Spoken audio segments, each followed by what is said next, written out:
كورنيلا سراكيشي هore idin maamuli jirtay oo gobolkan joogtay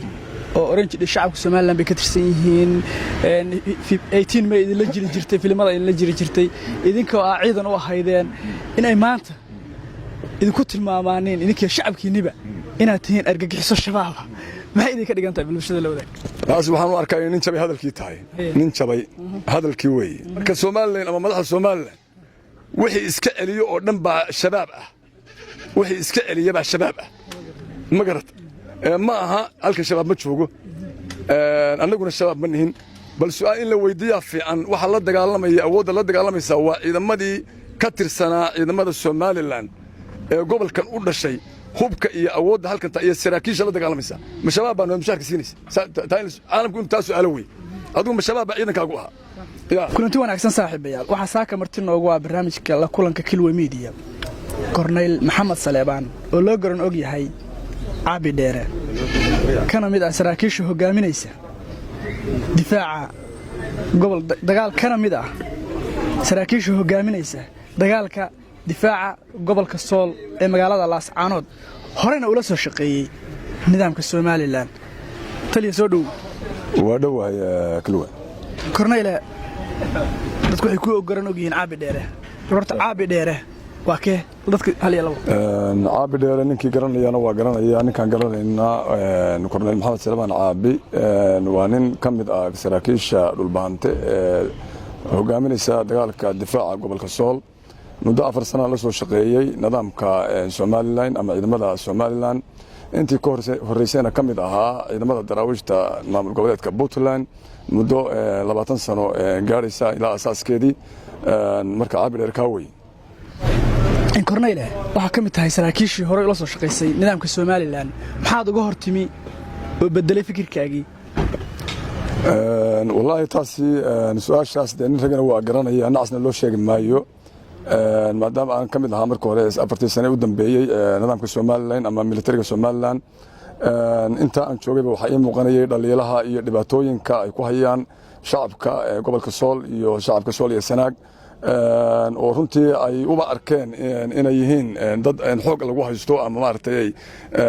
la qabsaday oo kale ay u arkayeen laakiin ay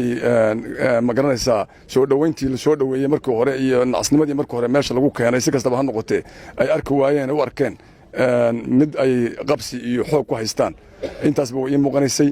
ugu dambeyntiina waxa ay bedelay iyadoo oo 15 sanaba ay soconaysay dhibaatooyinka iyo dilalka hoose ee aan cidna loo hayn cidna loo qabanayn shacabku markii ay su'aalaan aan loogu jawaabayo kooxo aan haybtooda la garanayn baa dishay iyadoo dhibaatooyinkaas ay jiraan bilihii ugu dambeeyay waad ogtihiin markii shacabku ay dareenkooda kiciyeen in loogu jawaabay xabad oo suuqa la dhigay daayartii Laascaanood oo gabdho iyo wiilalba suuqa la daadiyay isla markaana subaxii dambaba weerar lagu soo qaaday dhisamadii iyo dadkii meesha ku shirayay si ayna go'aanba u soo saarin go'aankaygu markaas oo bedelay markaasaanu ka hornimi nidaamkii iyo ciidamadii aan la shaqeynay ilaa ay haddana sidii ayaanu isu horfadhinaa ama u dagaalamayna hagaag maxaa kamid ah dhibaatooyinkii ay shacabku ka kaceen oo ay Soomaaliland ka geysatay gudaha magaalada Laascaanood marka laga tago deegaanada kale gudaha magaalada Laascaanood 15 sano u dambeeyay waxa ku dhintay dad 100 qof gaaraya oo ah doorkii magaalada ama hogaamiyaashii magaalada ama dadka SSC dhammaanna waxa dishay gacan qarsoon oo ay Soomaaliland soo maleegtay taas oo ay mar walba ugu jawaabayeen dad aan haybtooda la garanayn baa dishay marka dhibaatada ugu weyn ee Laascaanood ka fulinayeen taas ay ahayd ta shacabka ka isna taas ay ahayd ta annagana badashana waxa weeye markii shacabkii dareenkooda muujiyay oo si nabad ah u muujiyay oo mudaharaaday la laayay oo xabad loogu jawaabay nool oo taangi iyo loo soo istaaray hadii ay ku run yahay hubka darandooriga u dhaca oo dhan iyo ciidamada militariga iyo kuwa kamaan doostaaba loo adeegsaday hadii markaa waxay la tahay nacasna meesha waa sii fadhiyay nin ragina uu arkaya sida dadkiisa loo galayo dhibta ka dhacday magaalada waan ognahay guriyihii bay dumiyeen isbitaaladii bay dumiyeen meel kasta oo bulshada wax ugu oolahayd ama qof dhaqdhaqaaqaya ku noolaa madax fiic bay la dhaceen ma laga yaabaa Soomaaliland inay mar kale Laascaanood dib ugu arrimiso wallahi arintaasi wax lagu qoslo weeye runtii Soomaaliland waxay ka fogaatay Soomaaliya inteedii kale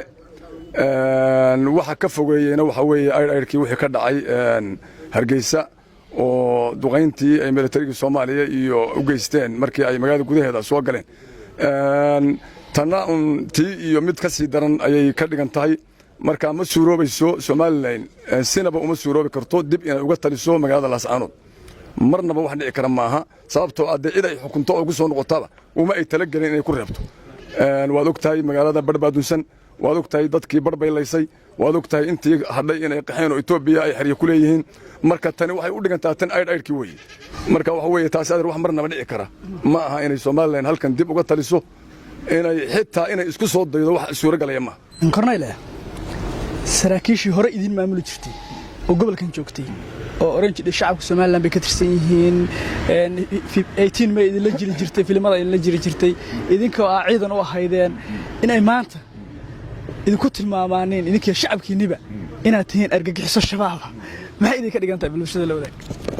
taas waxaan u arkaa in jabay hadalkii tahay nin jabay hadalkii weey ninku hadduu jabo ama qofku hadduu dayoobo ama asqoobo reer barigu reer galbeedku asqay u yaqaan dayowge meel u socdo ma yaqaan waad ogtahay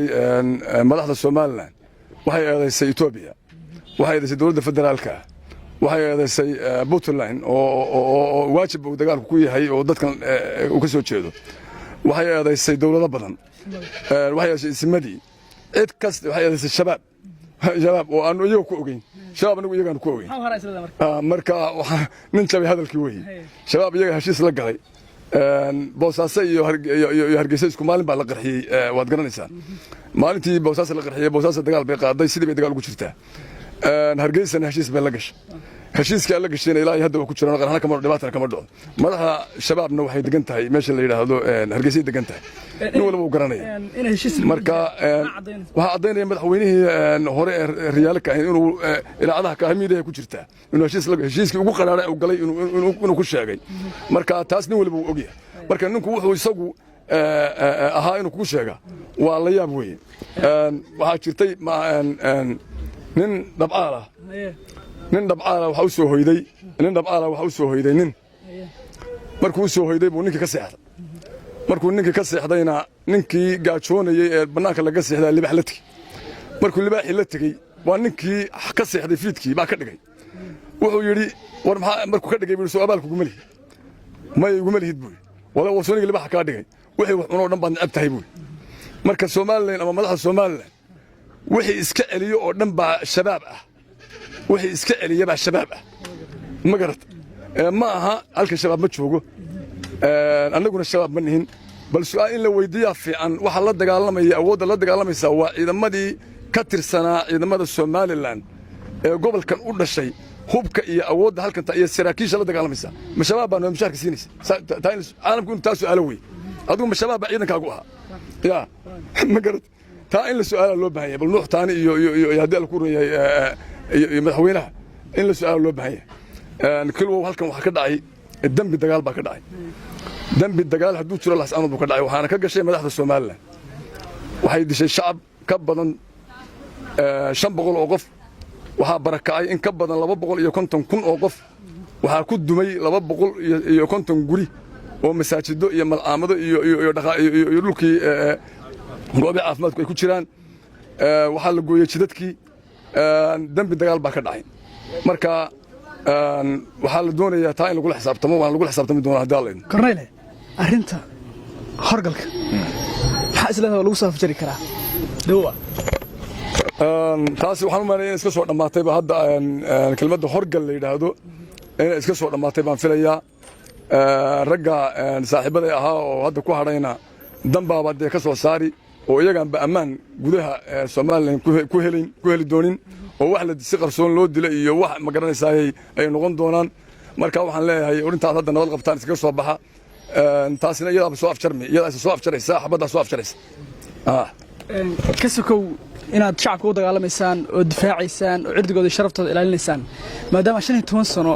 la shaqeynaysan cid shacabku dulmi ku haysa miyaan shacabku mudnaan inay cafis weydiistaan saraakiishin shacabku waan cafiyaya oo wuxuu nagu cafiyaya inaanu halgamayno u arkaaba hadda marka cid hadda anaga wax noo raacay dambina anagu kama nagan gacantayda aan ku galay mid aanu gacantayda ku galay kuma annaan gelin kala qaybsanaanta iyada ayaanu uga jawaabi weyna markaana inta arkaysa inana ma aysan arkinba marka inta arkaysay ee wuxuu indhaha u kala dilacsan yahayna in kale oo fara badan oo aan arkayn baa ka hor imaanaysay oo lama jira habaabiyey marka annagu shacabka iyaga wax dambi horan uga maannaan gelin haddana halgankoodi baan ku jirnaa Somaliland waxay sheegtaa inta badan in ay ku faani jirtay in ay gobolka Sool aysan gorgortan ku qabsanay ee xoog ku qabsadeen maxaa xoog shalay ay ku qabsadeen maxay maanta ugu joogeen hadda xoog wuxuu ka dhigan yahay waxa la socday gobolka Sool qayb ka mid ah marka gudan yahay imaad guyseen haddaan barkay kugu jirin baani marka barkii ku jiray baa ka soo baxay marka sidaa darteed qaran ma hadda qoys bay noqdeen qoysna qaran ma noqdo waxna ma qaban karo shacabka iyo saraakiisha SSC fariinta u diraya waxa weeye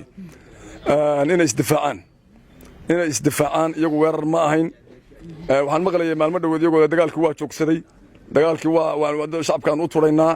5-6 maalmood oo hadda xabadda safka aysan dhicin ee magaalada gudaheeda laga saaray waxay isticmaalayeen madaafiicda ugu yaryahay qoriga la yiraahdo hoobiyaha ugu yaryahay taangi bay isticmaalayeen waad ogtahay shalay u dambaysay inay gabdhuhu qaadwalayaasha ahaa oo koonaha deganaa iyo haddii la ku reeyahay askar iyo qaad ka iibsanaysay iyo dad kale oo shacababa inay ku waxyeeloobeen doraad inay dad shacab ku waxyeeloobeen maalintii ka soo horeysay inay dad shacab ku dhinteen marka waxa weeye sidii ayay u wadaan dagaalkii u wadaan saraakiisha ciidamada SSC hogaaminaysa ee gobolka Sool ku sugan waxaan amrayaa cid kasta oo iga darajo hooseeya inuu halgankiisa laba jibaaro inuu haddii la ku reeyahay shacabkiisa ilaaliyo inuu waxa weeyaan wuxuu yidhi hawlka madaalooyina weli waa hogadii weli laascaanood madfici waa ku socda weli laascaanood madfici waa ku socda marka waa inaynu dadkeena ka dulqaadno dhibaatada haysata iyo baqdinta haysata iyo madfaca ay gigtiisa maqlayaan waa inay shanqadhiisa maqli waayaan